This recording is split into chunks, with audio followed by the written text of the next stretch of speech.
Hello friends, welcome to film and history. आज हम आपको आर.डी. बर्मन का जीवन परिचय बताने जा रहे हैं। तो चलिए शुरुआत करते हैं। उनका वास्तविक नाम राहुल देव बर्मन था। उनको टबलू और पंचम के नाम से जाना जाता था। उनका पेशा संगीत निर्देशक, गायक और संगीतकार था। उनकी डेब्यू फिल्म एक संगीतकार के रूप में फंटूश 1956, गीत ए मेरी टोपी पलट के आ, फिल्म एक संगीत निर्देशक के रूप में राज 1959। अब उनके कुछ पुरस्कार जानते हैं। उन्हें फिल्म 1942 लव स्टोरी 1955 के लिए सर्वश्रेष्ठ संगीत निर्देशक के रूप में फिल्म फेयर अवार्ड से सम्मानित किया गया। उन्हें फिल्म सनम तेरी कसम 1983 के लिए सर्वश्रेष्ठ संगीत निर्देशक के रूप में फिल्म फेयर अवार्ड से सम्मानित किया गया। उन्हें फिल्म मासूम 1984 के लिए सर्वश्रेष्ठ संगीत निर्देशक के रूप में फिल्म फेयर अवार्ड से सम्मानित किया गया। उनके नाम पर पुरस्कार और स्थल। नई संगीत प्रतिभा के लिए Filmfare R D. Burman award. वर्ष 2009 में बृहन्मुंबई नगर निगम ने सांता क्रूज के एक चौक का नाम आर.डी. बर्मन रखा। 3 मई 2013 को भारतीय डाक ने एक विशेष स्मारक पोस्टेज स्टैंप लॉन्च की, जिसमें आर.डी. बर्मन की तस्वीर चित्रित है। वर्ष 2016 में गूगल ने आर.डी. बर्मन की 77वीं जयंती की सालगिरह पर गूगल डूडल बनाया था। उनका जन्म 27 जून 1939 को कलकत्ता, बंगाल प्रेसिडेंसी, ब्रिटिश भारत में हुआ था। उनकी मृत्यु 4 जनवरी 1994 को 54 वर्ष की उम्र में हृदयघात, दिल का दौरा पड़ने से हुई थी। उनकी वैवाहिक स्थिति विवाहित है।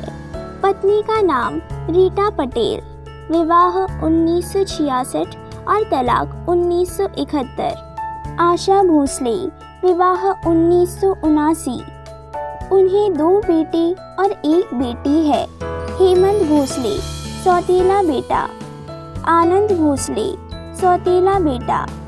वर्षा भोसले, सौतेली बेटी। उनके पिता का नाम सचिन देव बर्मन, संगीत निर्देशक। उनकी माता का नाम मीरा देव बर्मन, एक गीतकार। उनका जन्म एक ऐसे परिवार में हुआ जो संगीत से जुड़ा हुआ था। उनका उपनाम पंचम था। इस नाम पर 2 कहानियां प्रचलित है कि उनका उपनाम कैसे पड़ा।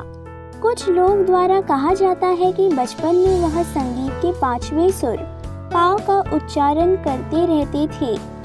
हालांकि कुछ लोगों का कहना है कि एक बार जब अशोक कुमार राहुल को देखने आए तो उन्होंने पापा कहना शुरू किया, जिसके चलते अशोक कुमार ने उनका नाम पंचम रख दिया। बचपन में उनके पिता एस.डी. बर्मन ने उनसे पूछा, आप क्या बनना चाहते हैं? फिर आर.डी. बर्मन ने जवाब दिया, मुझे साइकिल चलाना बहुत पसंद है और मैं बहुत अच्छे से साइकिल चलाता हूँ और माउथ ऑर्गन अच्छे से बजा लेता हूँ, जिसके चलते मैंने स्वयं अपनी धुन बनाई है, जिससे उनकी संगीत की यात्रा शुरू हुई। कलकत्ता में कुछ साल रहने के बाद वह अपने परिवार के साथ बॉम्बे चले गए, जहां उन्होंने अली अकबर खान, एक प्रसिद्ध सरोद वादक से सरोद सीखना शुरू किया और हारमोनिका नामक माउथ ऑर्गन को भी बजाना सीखा। जब वह सिर्फ 9 वर्ष के थे तब उन्होंने अपने जीवन के पहले गीत को लिखा। उसके बाद उन्होंने फिर फंटूश 1956 के लिए ए मेरे टोपी पलट के आ गीत को लिखा। फिल्म प्यासा 1957 के गीत सर जो तेरा चकराए की धुन उनके द्वारा बचपन में बनाई गई थी। उसके बाद उन्होंने कागज के फूल 1957, 16वां साल 1958 और चलती का नाम गाड़ी 1958 जैसी फिल्मों में अपने पिता की सहायता की। उन्होंने हारमोनिका बजाना सीखा, जिसके चलते उन्होंने फिल्म 16वां साल के एक गीत है अपना दिल तो आवारा में माउथ ऑर्गन को बजाया था। उनकी संगीत यात्रा तब शुरू हुई जब उन्होंने फिल्म राज 1959 में एक संगीत निर्देशक के रूप में कार्य किया, लेकिन कुछ कारणों से फिल्म रिलीज नहीं हो पाई। वर्ष 1961 में एक फिल्म छोटे नवाब को रिलीज किया गया, जो संगीत निर्देशक के रूप में उनकी पहली रिलीज फिल्म थी। अपने करियर के प्रारंभिक चरणों के दौरान उन्होंने भूत बंगला 1965 और प्यार का मौसम 1969 जैसी फिल्मों में अभिनय कर अभिनय क्षेत्र में भी अपनी किस्मत आजमाने की कोशिश की।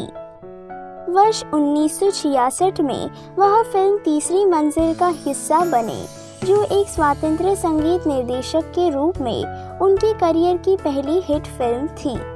इस फिल्मों ने उनके करियर को एक नई दिशा प्रदान की, जिसके चलते उन्होंने कई अन्य हिट फिल्मों पड़ोसन 1968, वारिस 1969 इत्यादि में कार्य किया। वर्ष 1969 में फिल्म आराधना की शूटिंग के दौरान उनके पिता एस.डी. बर्मन बीमार पड़ गए। फिर उन्होंने एक सहायक संगीतकार के रूप में पदभार संभाला और फिल्म के संगीत को पूरा किया। उस फिल्म में उन्होंने सुपरहिट बॉलीवुड गीत कोरा कागज था ये मन मेरा को संगीतबद्ध किया। वर्ष 1971 में वह अपनी पहली पत्नी रीटा पटेल से अलग हो गए। वर्ष 1972 की फिल्म परिचय के गीत मुसाफिर हो यारों को एक होटल में लिखा था। वर्ष 1970 के दशक में वह भारतीय फिल्म संगीत उद्योग में बहुत लोकप्रिय हो गए। वर्ष 1975 में उन्होंने अंग्रेजी गीत I am falling in love with the stranger को लिखा। इस गीत को एक दृश्य के रूप में फिल्माया गया, जहां परवीन बॉबी और अमिताभ बच्चन एक दूसरे से बार में मिलते हैं। वर्ष 1975 में उनके पिता का निधन हो गया। अपने पिता की मृत्यु के बाद उन्होंने शोले 1975, हम किसी से कम नहीं 1977, कस्मे वादे 1978, गोलमाल 1979, कुदरत 1981, खूबसूरत 1980 इत्यादि फिल्मों के लिए कई हिट गाने लिखे। फिल्म शोले के लोकप्रिय गीत महबूबा महबूबा को आर.डी. बर्मन ने गाया था। इस गीत को वर्ष 1975 में 24वें स्थान पर और वर्ष 1976 में बिना का गीता माला द्वारा 6वें स्थान पर सूचीबद्ध किया गया था। इस गीत के लिए उन्हें सर्वश्रेष्ठ पार्श्व गायक के रूप में फिल्म फेयर पुरस्कार से नामांकित किया गया था। वर्ष 1984 में उन्होंने संगीत उद्योग में कुमार सानू को फिल्म ये देश के द्वारा परिचित करवाया। उन्होंने अभिजीत भट्टाचार्य को फिल्म आनंद और आनंद फिल्म में मौका दिया, जिससे अभिजीत के करियर को एक नई दिशा मिली। आर.डी. बर्मन ही वह व्यक्ति थे जिन्होंने फिल्म बॉक्सर 1984 के गीत है मुबारक आज का दिन से हरिहरन को लोकप्रिय बनाया।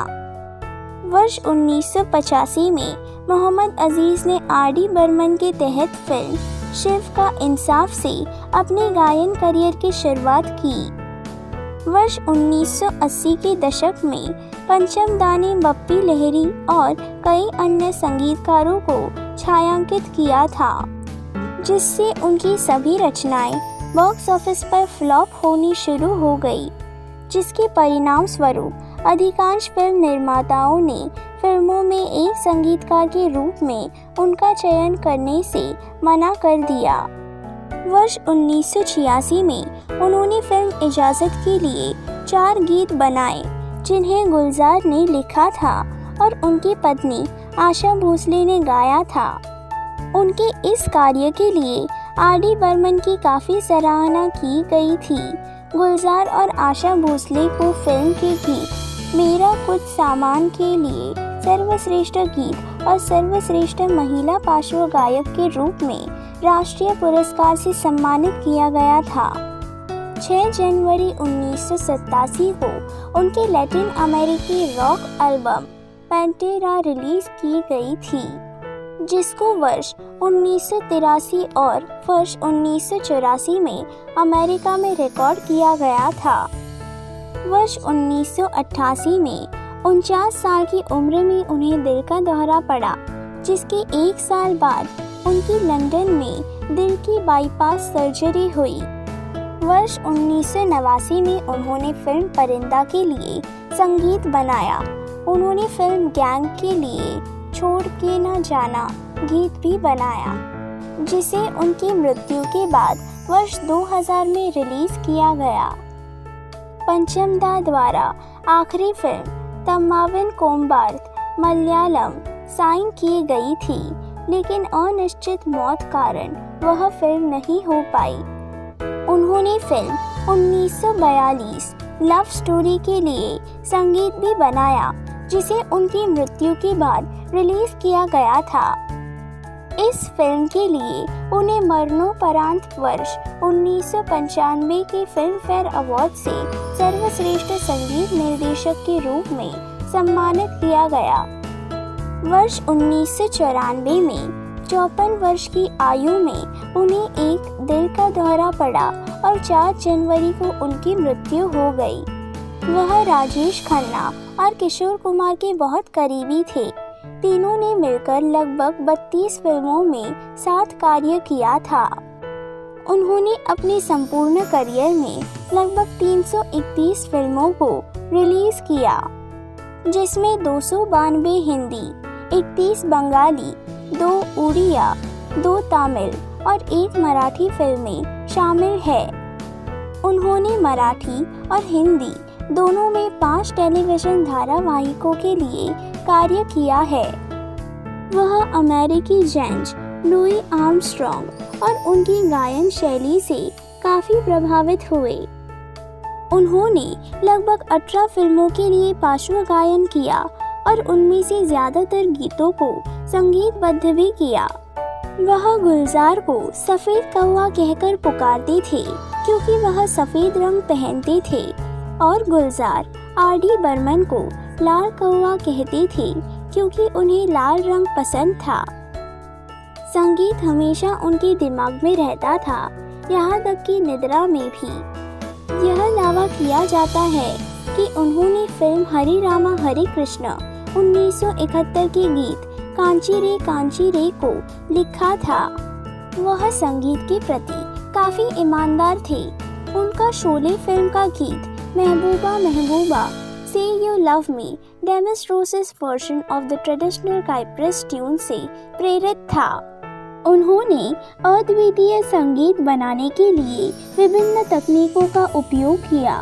फिल्म शोले के गीत महबूबा महबूबा के लिए उन्होंने एक नई लय बनाने के लिए खाली बियर की बोतलों का प्रयोग किया। उन्हें गिटार स्ट्रोक के साथ भारतीय अर्धशास्त्रीय संगीत को संगठित करने वाले पहले संगीत निर्देशक के रूप में माना जाता है। फिल्म अमर प्रेम 1972 के गीत रैना बीती जाए को उन्होंने गिटार और संतूर के सहयोग से बनाया था। वर्ष 2008 में उनके जीवन पर आधारित एक वृत्तचित्र पंचम अनमिक्स्ड को रिलीज किया गया, जिसे ब्रह्मानंद एस सियांग द्वारा निर्देशित किया गया था। वर्ष 2016 में आर.डी. बर्मनिया शीर्षक वाली एक पुस्तक का विमोचन किया गया, जिसमें उनके संपूर्ण जीवन वृत्तांत को चित्रित किया गया था, जिसे पत्रकार चैतन्य पादुकोण के द्वारा लिखा गया था। आर.डी. बर्मन की मृत्यु के बाद कई हिंदी फिल्में बनाई गई है, जिनमें बर्मन के मूल गीत या रिमिक्स संस्करण को शामिल किया गया। उदाहरण के लिए फिल्म दिल विल प्यार व्यार 2002 के गीत दिल हंसी ने इंस्ट्रूमेंटल और ओ हसीना जुल्फों वाली, इंस्ट्रूमेंटल इत्यादि। अगर फिल्म इन हिस्ट्री की ये जानकारी आपको पसंद आए तो प्लीज़ इस चैनल को लाइक, शेयर और सब्सक्राइब करना ना भूलें। धन्यवाद।